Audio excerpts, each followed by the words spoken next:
জিলা পৰিষদত আজি আমাৰ কংগ্ৰেছৰ প্ৰাৰ্থী আজি উইথড্ৰ কৰিছে। আমাৰ বৰবৰুৱাত আমাৰ সেইটো নমিনেশ্যনৰ দিনাখন আমাৰ কাগজ পত্ৰ পেপাৰৰ হেৰি হোৱাৰ কাৰণে তাত নহ'ল। টিংখাঙত আমাৰ হৈছে আৰু ভাদৈ পাচলিত হৈছে। শুনিছোঁ এতিয়া সেইটো আজি আমাকো বিভিন্ন জনে কৈছে, বিজেপিৰো মানুহে কৈছে, এমাউণ্টটো আমাক কৈছে, কিন্তু যেতিয়ালৈকে আমাৰ ওচৰত তথ্য নাথাকে আমি সেইটো কোৱাটো মই নাভাবোঁ যে সেইটো ভাল হেৰি হ'ব। কিন্তু সেইটোৱে হয় যে ঠিকে আছে যে ভাল সেইবোৰ মানুহ যোনে আজি ব্যক্তিগত স্বাৰ্থৰ নিজৰ ৰাজহুৱা স্বাৰ্থৰ আগত যদি ব্যক্তিগত স্বাৰ্থক তেওঁলোকে থৈছে, তেনেকৈ মানুহ আমাক নালাগে আৰু আমি ভালেই পাইছোঁ যে সেইবোৰ মানুহ যদি কালি প্ৰতিনিধিত্ব কৰিলেহেঁতেন তেতিয়া কিন্তু আমাৰ দলৰ ক্ষতিয়ে হ'লহেঁতেন। সেইকাৰণে আমি ভালেই পাইছোঁ যোনবোৰ গৈছে। আৰু বাকী আমাৰ যোনবোৰ প্ৰাৰ্থী আছে চবেই উৎসাহেৰে তেওঁলোকে আগবাঢ়ি গৈছে। কিন্তু আজি এই এনেকুৱা পৰিৱেশ, আজি মই পলিটিক্সত থকা বা এই ৰাজনীতি দেখা আজি মোৰ 20 বছৰৰ ওপৰত হ'ল, মই এনেকুৱা পৰিৱেশ এটা আজিলৈকে মই দেখা নাছিলোঁ। আমাৰ কংগ্ৰেছ চৰকাৰ থাকোঁতেও পঞ্চায়ত ইলেকশ্যন হৈছে, তাত চবেই আমাৰ কোনো এটা এনেকুৱা হেৰি নাই, উদাহৰণ নাই যে আমাৰ মানুহে গৈ কাকবা ধমক দিছে বা হেৰি কৰিছে। আজি তেওঁলোকে যোনবোৰ কথা কয় যে আমি স্কিম কাটি দিম, হেৰি কাটি দিম, আজি স্কিমবোৰ তেওঁলোকে দিয়া নাই নহয়। আজি স্কিমবোৰ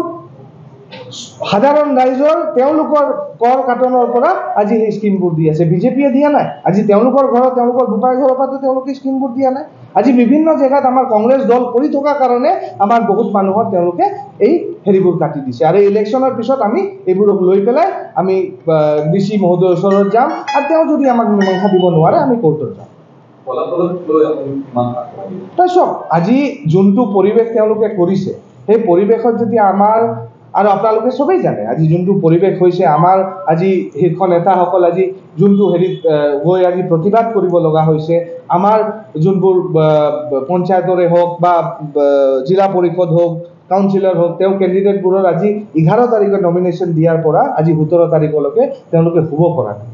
মানুহ তেওঁলোকৰ ঘৰত গৈ ধমকি দিয়ে, মানুহ গৈ পইচা পাতি দিছে। আজি সেই তেনেকুৱা এটা পৰিৱেশত মানুহবোৰ ওলাই আহিছে, এইটো কাৰণে ওলাই আহিছে আৰু তেওঁলোকে কৈছে যে আমাক যিমানে তেওঁলোকে ধমকি দিয়ক, যিমানে আমাক তেওঁলোকে হেৰি কৰক, কিন্তু আমি আগবাঢ়ি যাম। তেনেকৈ আমাক এই পৰিৱেশ নালাগে, আমাক ভাল পৰিৱেশ এটা লাগে। আৰু এই ভাল পৰিৱেশত যাতে আমাৰ ডেম'ক্ৰেটিক ছিষ্টেমটো, যোনটো আমাৰ ডেম'ক্ৰেটিক ছিষ্টেমৰ ডেম'ক্ৰেচিত চবৰে অধিকাৰ আছে, ইলেকশ্যন খেলা, ইলেকশ্যনত প্ৰতিনিধিত্ব কৰা, যাতে সেই অধিকাৰটো যাতে কোনো নলয়, সেইটো কাৰণে চবেই ওলাই আহিছে। আৰু আমি আশাবাদী যে আজি যোনটো তেওঁলোকৰ যোনটো সন্ত্ৰাস আজি হৈছে, সেই সন্ত্ৰাসৰ কিন্তু ৰাইজে তেওঁলোকক এটা ভাল উত্তৰ দিয়ে।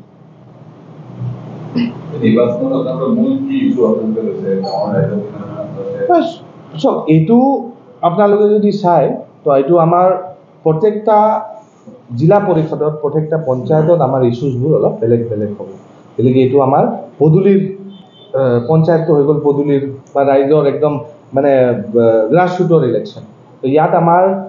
মেইন উদ্দেশ্যবোৰ বা মেইন আমাৰ হেৰিবোৰ হ'ব যে আমি প্ৰাইজ ৰাইজৰ ওপৰত ডেফিনেটলি ইছ্যুটো থাকিবই। তাৰ ওপৰত আমাৰ যোনবোৰ স্কিম এতিয়া প্ৰকৃততে যোনবোৰ মানুহে পাব লাগে, আজি কংগ্ৰেছৰ সময়ত আমি যেতিয়া আঁচনিবোৰ দিয়া হৈছিলে পঞ্চায়তৰ থ্ৰুদি, আমি কেতিয়াও আমি তাত বাছনি কৰা নাছিলোঁ যে এইটো কংগ্ৰেছৰ দলৰ মানুহ হয় তেওঁলোকে আঁচনিবোৰ পাব, বিজেপিৰ হয় তেওঁলোকে নাপায়, বা বিভিন্ন দলৰ বেলেগ বেলেগ হেৰি হয় তেওঁলোকে নাপায়। কিন্তু এতিয়া এনেকৈ এটা পৰিৱেশ হৈছে যে তেওঁলোকে যোনবোৰ মানুহ প্ৰাপ্য, যোনবোৰ মানুহে পাব লাগে, সেইবোৰ মানুহ যদি তেওঁলোকৰ দলত নাই বা তেওঁলোকৰ দলক যদি সমৰ্থন কৰা নাই, তেওঁলোকে দিয়া নাই। আজি এইটো পৰ্যায়ত এনেকৈ এটা হেৰি হৈছে যে ইয়াত প্ৰতিনিধিবোৰ যোনবোৰ আমাৰ জিকি অহা প্ৰতিনিধিবোৰ আছে, তেওঁলোকে এইবোৰত নামি পৰিছে, মানুহক আজি ধমক দিছে, মানুহক ভয় খুৱাইছে, লোভ দিছে। সেই তেনেকৈ এটা পৰিৱেশ কিন্তু আমাৰ ডেম'ক্ৰেটিক ছিষ্টেমটোৰ কাৰণে, আমাৰ ছ'চাইটিৰ কাৰণে এইটো এটা ভাল পৰিৱেশ নহয়। এইটো এটা ফেয়াৰ গ্ৰাউণ্ড হ'ব লাগে, ফেয়াৰ গ্ৰাউণ্ড। আৰু ৰাইজে প্ৰতিনিধি নিজে বাচিব, পঞ্চায়তৰে হওক, MLA হওক, জিলা পৰিষদ হওক, MP হওক, ৰাইজে নিজে বাচিব। আৰু তাত প্ৰতিনিধিত্ব কৰিবলৈ কাৰণে প্ৰত্যেকটা দলক সেই অধিকাৰটো আছে। কিন্তু এইবাৰ আমি প্ৰথমবাৰ দেখিছোঁ য'ত তেওঁলোকে বেলেগ দলক, আজি যদি তেওঁলোকে ইমানেই ভাল কাম কৰিছে, ইমানেই যদি স্কিম দিছে, চব মানুহ যদি তেওঁলোকৰ হেৰি হৈ আছে, ভাল পাই আছে, তেতিয়াহ'লে তেওঁলোকে ভয় কিয় কৰিব লাগে? তেওঁলোকে এটা ভাল সুস্থ পৰিৱেশ দিব লাগে, এই সুস্থ পৰিৱেশ চবেই কৰক। আজি তেওঁলোকে প্ৰশাসনক লগাইছে, এডমিনিষ্ট্ৰেশ্যনক লগাইছে। আজি আপোনালোকে শুনি দুখ লাগিব আপোনালোকক যে আমাৰ ৱাৰ্ড মেম্বাৰ, আমাৰ কাউন্সিলাৰ, এনেকুৱা বহুত প্ৰতিনিধিত্ব কৰিবলৈ যোনবোৰ ওলাই গৈছিলে তেওঁলোকৰ কাগজ পত্ৰ হেৰি কৰি বহুত মানুহৰ তেওঁলোকে নমিনেশ্যন কেনচেল কৰিছে কিন্তু তেওঁলোকৰ সেই হেৰি থকা মানুহবোৰে কিন্তু পাইছে তো সেই পৰিৱেশটো তেওঁলোকে আজি সবকে হেঁচা দিয়ে আজি ক্ষমতা তেওঁলোকৰ ওচৰত আছে এই ক্ষমতা লৈ পেলাই তেওঁলোকে আজি মানে সেই তেনেকুৱা এটা পৰিৱেশ কৰিছে আৰু সেই পৰিৱেশটো ৰাইজে কিন্তু ভাল পোৱা নাই আৰু ৰাইজে আমাক সেইকাৰণে তেওঁলোকে ৰাইজে আমাক কৈছে আৰু আজি আমি আপোনালোকে যদি হেৰি কৰে এতিয়া মই চাবুৱা লাহোৱালৰে কথা কৈছোঁ চাবুৱা লাহোৱালত আমাৰ আজি নৱেম্বৰলৈকে আমাৰ ব্লক কমিটি নাছিল মণ্ডল কমিটিবোৰ হেৰি হৈ আছিল কিন্তু আজি এই ডিচেম্বৰ জানুৱাৰী ফেব্ৰুৱাৰী মাৰ্চ এই 4 মাহত আজি আমি অলমোষ্ট 90% আমাৰ গোটেইকেইটাত আমি প্ৰতিনিধিত্ব দিব পাৰিছোঁ এইকাৰণে পাৰিছোঁ কিন্তু কি ৰাইজে আমাক সমৰ্থন কৰিছে ৰাইজে নিজে কৈছে যে আপোনালোকে ইমান দিন ক'ত আছে আপোনালোকক সবকে ধন্যবাদ জনাইছোঁ আপোনালোকে ইয়াত অহাৰ কাৰণে আৰু এই চেকতে আপোনালোকক সবকে মই বিহুৰ শুভেচ্ছা জনাইছোঁ আপোনালোকে জানে পঞ্চায়ত ইলেকশ্যন আহিছে আৰু 11 তাৰিখে আমাৰ নমিনেশ্যনৰ প্ৰক্ৰিয়া শেষ হ'ল আজি 17 তাৰিখৰ দিনাখন আমাৰ উইথড্ৰল ডেট আছিল আমাৰ ডিব্ৰুগড় জিলাত বিজেপি যেনেকা ক্লেইম কৰিছিলে বা তেওঁলোকে ভাবিছিলে আমি তাতকে বহুত বিপৰীতে আমি অলমোষ্ট 90% আমাৰ জিলা পৰিষদ আঞ্চলিক আমি দিবলৈ সক্ষম হৈছোঁ আৰু যোনটো পৰিস্থিতি পৰিৱেশ আছে আমি কংগ্ৰেছ দল ফালৰ পৰা আৰু আমি ভাৰতৰ নাগৰিক হিচাপে আমিও নিজে চিন্তিত যে আজি এই ডেমক্ৰেটিক প্ৰচেছটো তেওঁলোকে কেনেকৈ হত্যা কৰিছে আৰু আজি আপোনালোকে দেখিছে আমাৰ কৰ্মীসকলৰ ঘৰত তেওঁলোকে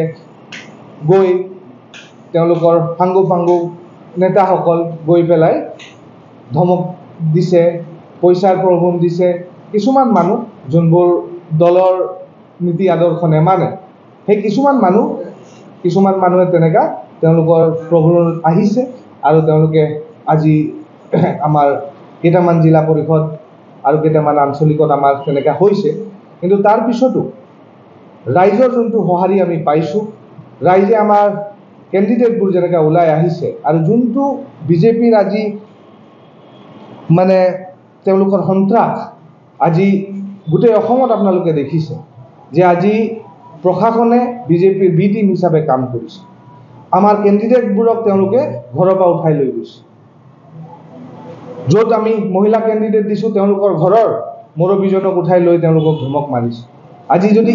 তেওঁলোকৰ ইমানেই ভাল যোনটো তেওঁলোকে কয় যে তেওঁলোকে ইমান ভাল কাম কৰিছে ৰাইজে হেৰি কৰিব এনেকুৱা পৰিৱেশ কিয় কৰিব লাগে আজি ইলেকশ্যন প্ৰচেছটো পাতিবই নালাগিছিলে আজি ইলেকশ্যন প্ৰচেছটো পাতি আজি তেওঁলোকে মানুহক ধমক দি পেলাই আজি যোনটো আমাৰ গণতান্ত্ৰিক অধিকাৰ আজি আমি প্ৰতিনিধিত্ব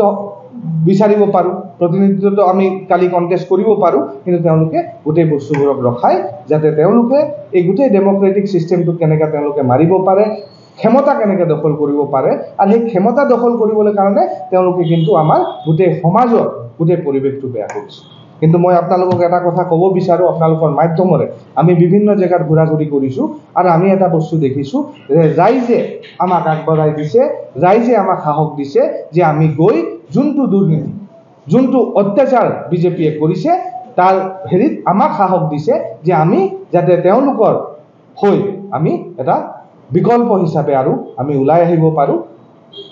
সেই সাহস ৰাইজে দিছে আৰু আপোনালোকক মই আপোনালোকৰ মাধ্যমেৰে মই প্ৰত্যেকজন আমাৰ কংগ্ৰেছ দলৰ যিমান আমাৰ কৰ্মী আছে কংগ্ৰেছ দলৰ যিমান আমাৰ প্ৰতিনিধিত্ব কৰিছে মই তেওঁলোকক ধন্যবাদ জনাইছোঁ যে তেওঁলোকে যোনটো হাৰাশাস্তি পাইছে সেই হাৰাশাস্তিৰ পিছতো তেওঁলোকে কংগ্ৰেছ দলৰ লগত আছে আৰু প্ৰতিনিধিত্ব কৰিবলৈ আগবাঢ়িছে মই তেওঁলোকক ধন্যবাদ জনাইছোঁ আপোনালোকৰ মাধ্যমেৰে থেংক ইউ কৰিম আৰু তেওঁলোকে যিমান পাৱাৰ খটাওক তেওঁলোকে যিমান পইচা ধন বল বাহুবল যিমান তেওঁলোকে খটায় আল্টিমেটলি ৰাইজে যোনদিনাখন হেৰি কৰিব মানে ডিচিজন এটা ল'ব তাৰ পিছত কিন্তু এই ক্ষমতা ধন বল বাহুবল এইবোৰ কাম নিদিয়ে আৰু ৰাইজে মোৰ বিশ্বাস যে ৰাইজে এটা ভাল মতামত ভাল হেৰি পৰিস্থিতি আৰু ভাল এটা হেৰি কাৰণে তেওঁলোকে আগবাঢ়ি আহিছে অকল মই এতিয়া মাইজান বুলি স্পেচিয়েলি মই মাইজান বুলি স্পেচিয়েলি নাজানো তাত কি পৰিৱেশ হৈ আছে, কিন্তু এনেকা পৰিৱেশ বহুত জেগাত হৈছে। এতিয়া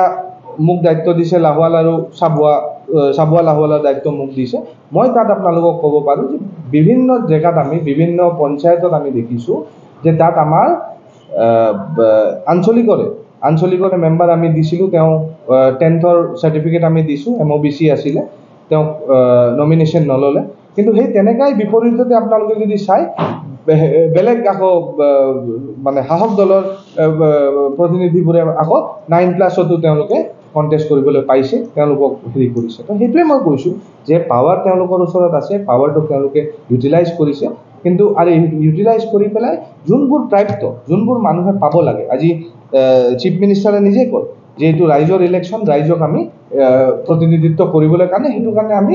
ৱাৰ্ডৰ ইলেকশ্যনবোৰ ইণ্ডিপেণ্ডেণ্ট কৰিছোঁ। কিন্তু আজি কি হৈছে, তেওঁলোকে যোনবোৰ কেণ্ডিডেটক বেক কৰিছে সেই কেণ্ডিডেটবোৰে পাৰিছে, বাকী চবকে তেওঁলোকে ধমক লগাইছে। আজি তেওঁলোকৰ যোনবোৰ সাংগু পাংগু আছে গৈ পেলাই ধমকি দিয়ে, গৈ পেলাই পইচাৰ হেৰি কৰে। সেই পৰিৱেশটো তেওঁলোকে বেয়া কৰি আছে। আৰু সেইটো কিয় কৰিছে সেইটো আমিও জানো, আপোনালোকেও জানে, ৰাইজেও জানে, যে তেওঁলোকে আজি নিজেই তেওঁলোকে কনফিডেণ্ট নহয় যে তেওঁলোকে পঞ্চায়ত জিকি আহিব পাৰিব নে।